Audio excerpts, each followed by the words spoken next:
Welcome to the Achieve Results Now podcast, the podcast that gives you immediate actions you can take to start seeing life-shifting results now. Hey, everybody. Welcome to the Achieve Results Now podcast. This is Mark Cardone.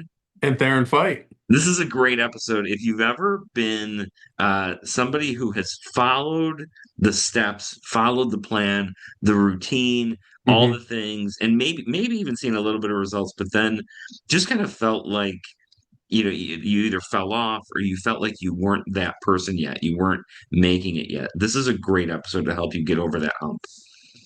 I think that's a common thing when you're doing something new, and especially if it's very new, you want to make big changes in your life or even some small changes. We often there's that self-sabotage that kicks in quite Yeah. often, and it's not as easy to see in yourself, but it's easier to see in people. You're Yeah. thinking, why is that person doing that? Why is that person saying those things? Why is that person?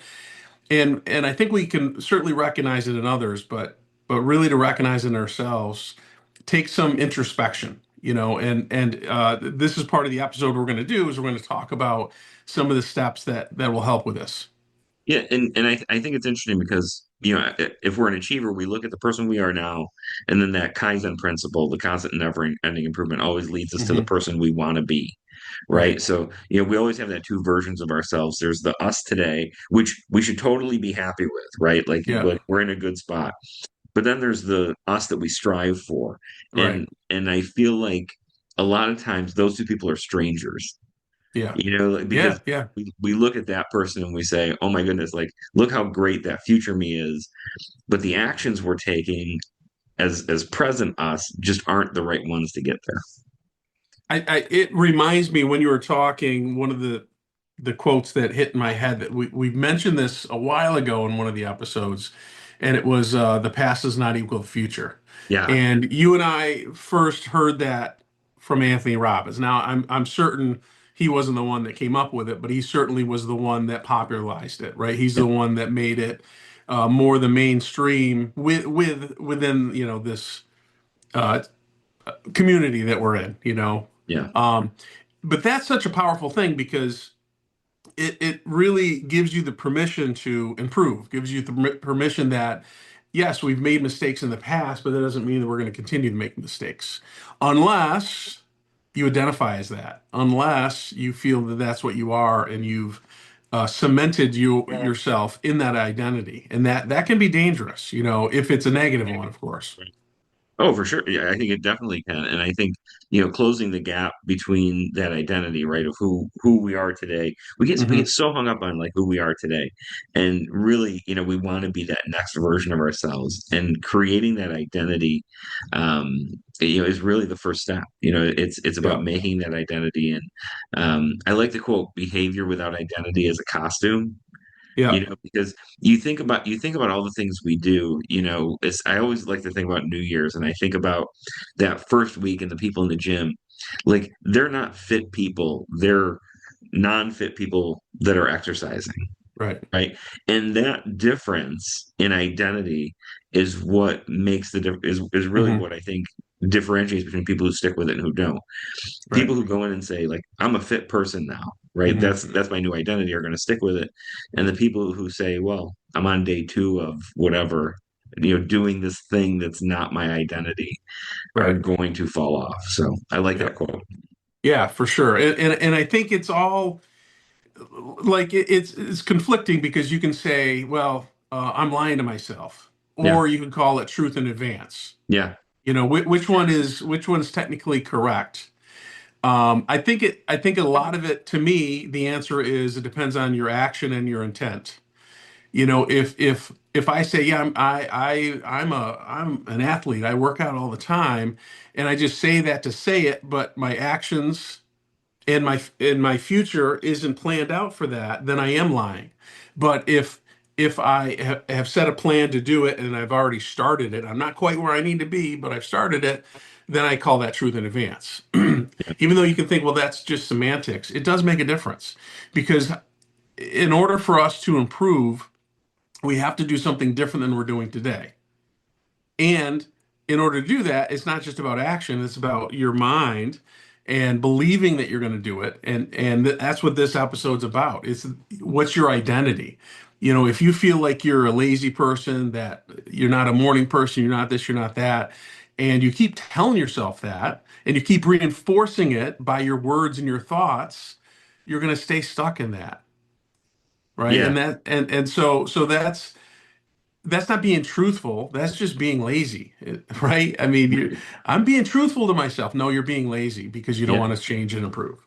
Well, and I mean, really, if you're trying to change a habit, you're trying to change, a behavior. I feel like most people don't fail, um, from lack of willpower. I mean, I think willpower is a thing. We have a limited amount of energy, Yeah, every day to maintain things the way we want them. But I think really most people fail because like their identity doesn't match the change they're trying to make, right? right, So they're trapped in this one identity of I'm like you said, I'm not a morning person when right. in reality, like those things we want to achieve, that business we want to build, that Hmm. health level we want, the people who have that, they're waking up at 5 o'clock and spending that first Right, hour on the things we talk about, right? right. So if your identity isn't I'm a 5 a.m. person or whatever it is, don't Yeah, don't get stuck on that, but whatever it is, yeah, if that's not your identity, you're always going to be pretending. You're always going to be yeah, acting the part and not in right, the part. right. Yeah. Yeah, this can be a little complicated, and it can be, a lot of it is just deciding, just like anything, deciding in your brain, this is what I'm going to do, Yeah, and then the shift happens. And I think there's a little bit of that oftentimes you're trying to catch up to your identity, or your identity is trying to catch up with your actions. Could go in either direction. I think there's a little bit of that, but overall, it really is, your narrative, yeah, what's in your head. That makes a big difference. So I think we're ready to get into the action steps. What do you think? yeah, 100%. Let's do it. So step number one, is really about naming the old identity. It's you can't replace something that you haven't identified. Yeah. Now this next step, this is going to take a little work, and it's more than just thinking. What's the story running in your head? Like I said a little bit ago, the narrative. What's running in your head about who you are, your Yeah, identity? When you think of yourself, and that's one of the things us as humans can do, is we can see ourselves from a different perspective, and we can analyze a little bit. But I want to encourage you to write down some things as yeah, you do it. So write down and identify where you're at now, what you think of yourself. Do you think of yourself as I'm not a morning person, I procrastinate, and I don't tell the truth, whatever that is. If that's what's in yeah. your narrative and that's what you're Well, saying to yourself, I mean, think about the results of that. yeah. Well, like I don't want to glaze over this one because I think, a lot of times people hear the three steps, and a lot of times the first step is like name the thing, right? Which, Yeah, but this is important because like your subconscious is looking for proof of your identity, right? Like your right, brain is looking for proof. If you see somebody wearing a gorilla outfit, you know what I mean? Like there's gonna be things that your brain's gonna say, well, that's not an actual gorilla. That's a person in a gorilla suit, right. right? And if that person wants to be a more convincing gorilla, this is a grace. If this person wants Okay, to be a I'm more, I'm following you. yeah, follow. So if that person wants to be a more convincing gorilla, right? They need to know what things people are seeing or their brain, like what the outside world is seeing that makes them not believe they're a gorilla, right? I know I'm way off here, but anyway, um, so and those other people in the metaphor is your subconscious, right? Like, what is my subconscious seeing in my current identity that's proving I'm not the thing I want to be, and how do I write those things down? Because those are the things that are going to pop up that are going to hold you back. Right. Yeah. It was So a so long step story about gorillas. That's okay. No, I no, I understand where you're coming from. So step one is going to take a little work. I Yeah, think step one is going to take you to think about it, to write it down, maybe rewrite it. But the key is identify. Identify where you're at and yeah, really make sure it's set before you move on to step two. And I think what you said, the pre-frame you said was good. Is sometimes step one is the easy one to get you going, but I think this step one isn't going to be easy. But I think if you don't do it as a step one, yeah. the others aren't going to work. So Right. it's very important. Yep. So moving on to step two. Now this one is important because it's important that you're making a declaration, not a goal. All right. So there's a little bit of difference there. That goals are outcome, declarations are identity statements. Yeah. Okay, and this is what we're talking about, your identity. So not where you want to be in the future, but what you are right now. And starting from that set point is going to make a big difference in how the rest of it's going to go, because that's going to set you up for success, or it's going to set you up for failure if you didn't get your identity the way you want it. Yeah, and this is really where that truth in advance versus that, kind of lying to yourself that you talked about comes into play because, Right. saying, hey, I want to or I hope to improve my fitness, like that's a kind of a goal. I mean, that's not even a good goal, but that's kind of a goal where, like I'm a fit and energetic samurai warrior, right? That's an Right. identity statement, right? Yeah. So when and your brain's going to say, well, no, you're not, and then it's just that continual repetition of saying that. That's why it's so important to write your goals down or your, Right. what we'll say your declarations down. Yeah. Yep. And then you want to continue to say it to yourself, whether it's out loud or in your head, until it's less weird, less uncomfortable. So it's like rewriting that. And Anthony Robbins in his early personal power, the interrupting the pattern, Yeah. the Dickens pattern that he talks about, and that's kind of what this is in a sense. That you're rewriting in your head what your thoughts are about yourself. And it's going to certainly take some work, and some people think, well, that doesn't matter. Guess what, it does. It Yeah. really does. Self-sabotage happens subconsciously. And why does it happen? It's because of this. You didn't rewrite how you really feel about yourself to Yeah. yourself.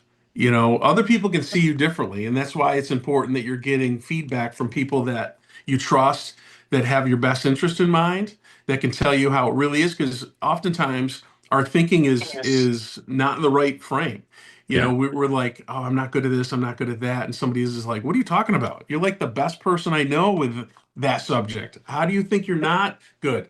Uh-huh. And that can happen often. So I think that's a good tip as well that you put in there, is that you make sure that you're working with people, that can help you with that. Yeah, 100%. And I think, your brain's going to look for, again, going back to proof, your brain's going to look for proof that you're matching that declaration. And Right. that's something your brain's also going to look for proof that you're not. Yeah. So that's something where like actively we need to, at the end of the day, look and say, Hmm. okay, like this is how I proved that I am that person. But that bleeds into number three a little bit, which is acting from the new identity first, Yeah. right? It's really about asking, based on the identity that you're deciding on, that person you want to be, what would that person that I want to become be doing in the situation I'm in? Right, right, and it's important that you do that, because you don't want to act from the person that you were, because if you're doing that, now you're not improving, you're not getting better, and small actions towards that new identity, they can really compound. They can really build up quickly. And it reinforces the vision of yourself in your head, your identity in your head, like you're mentioning. When you do that, you're like, oh, I am doing that. I am taking the action. I am getting in better shape. And that builds your confidence as well, which is certainly a part of all of this. Yeah, and it's like I love my smartwatch because I remember when I got my smartwatch, my activity level didn't change a ton, but my watch started to tell me that I was doing a great job. Like my watch started saying, "Wow, you're," and then my brain started to go, "Hey, you're an active person." And then I said, "Oh, you know what? You're right. I am an active person. There's some proof. Let me crank up the steps to be more, and then I'll try to meet that." And it's interesting how that little feedback loop Right. works, right? Like if you just see yourself as that thing and you look for that proof in those small actions, it'll help you solidify that identity, Yep. and I really, yeah, it's so funny. How long have you and I been doing like goal setting? Oh, right. And Yeah. 30, 40 years, right? Yeah. And I always remember in the beginning thinking, the saying it in the affirmative is it's so fake, right? Like I Right. am of this, and I think people who are at the beginning levels or even the mid-tier levels of goal setting, they really see it as, well, it doesn't really matter. It does, because you're choosing ahead of time, what type of person you're going to be. Yeah, and any shift, any growth, physical and in this case mental, is going to feel awkward. That's not a sign that it's wrong. That's a sign that it's working. That's a sign that you're growing. Yeah. Um, Resistance in any goal or any action you take means you're on the right track Yeah. because whatever, whether it's you, the universe, whatever you want to think, is giving you that resistance to make you stronger, and Yeah. that's what it is. So obstacles are just resistance to improve yourself, not evidence that you shouldn't go, you shouldn't do it. 100%. Yeah. Yeah. And Yep. like I think the stress of your environment is something that you should think about as you're creating a new identity, because Hmm. we talk about you're the average of the five people you spend time with, right? Right. And when you change your identity, those five people are going to be trying to hold you back to that old identity. Like, what do you mean you're not eating, mozzarella sticks anymore? Right. Whatever that is, right? Yeah. And it's important, that you are at least cognizant of that, and you understand that, you don't have to make a grand declaration to everybody like, look, I'm a different person now, Right. but you have to be able to, forge past that. And the people who are trying to, just pull you back because they know who you were, who you are now. Right. Well, and that's why you get people that will leave their hometown, Hmm. and I don't think they leave their hometown because they had problems with their friends or their family. They leave it because of the identity of that. And you see Yeah. that with your kids. You have a vision of your kids, and as they get older, it's difficult not to think of them as that 8-year-old still, Yeah. when they're 28. Um, and so parents can pull their adult kids down if they're not aware, right? Hmm. And so that's a normal thing. And it doesn't mean they don't love you or doesn't mean that they don't want the best for you. It's just that's kind of human nature. So you, as knowing this information, realize that, give them a little grace, but at the same time, maybe you need to talk to them. Or, there's some people you need to spend less time with. Yeah. And it could be family members, it could be friends. It doesn't mean you can't be their friend. It's just you spend a little less time with them if they're not good for you. I mean, what do we tell any parent tells a kid, watch who you hang out with. I don't know if you should hang out with that person. How Yeah. many times have you done that with your daughters? Yeah. How many times have I done that with my kids, right? And then all of a sudden, as adults, we forget that lesson that we gave our kids, and we're like, oh no, no. I went to college with him, but he's really good. He's a really good person. And maybe he is, but he's horrible for you. Yeah. And I think that's something that we can't forget the lessons that we're teaching our kids, that they're also good for us. Yeah. In business, I mean, we all have those clients that were like our first paid clients that we hang on to for dear life when they Right. could be the ones holding us back. So I mean, I think Right. in general that environment's good. And I love thinking about the dojo when we talk about identity, because it's interesting how much time and effort we spend with white belts teaching them the qualities that we expect out of black belts, right? Right. When a new student comes in, we always like to say, belt needs to be tied right, uniform needs to be neat, clean, Right. together. Because if you don't look like a black belt, you're not going to perform like a black belt, Right. right? Right. And that's why, when other people come from other dojos and say, hey, I'm a brown belt at this place, can I just come and be a brown belt there? Yeah. The answer is no, because like we have Yeah. standards for our Right. black belts that we instill all the way from the beginning and Right. grow. But we don't have a white belt come in and say, "Oh, you're just a white belt. You're going to be, new." And we give them the Right. grace to do that, but the expectation is, work your way up. Right. Yep. All right. Let's go through the three steps. The first one is name your old identity, and we talked about this, that this is a tough one. You Yeah, don't just need to name it, but you also have to write it down. You have to think about it to make sure that you have, this is what I need to change. This is what I want to fix. This is what I want to improve, and know exactly where your starting point is. Step two: make a declaration, not a goal. So in the affirmative, make that decision about what you are, what you're going to be, and say it over and over again until it feels real.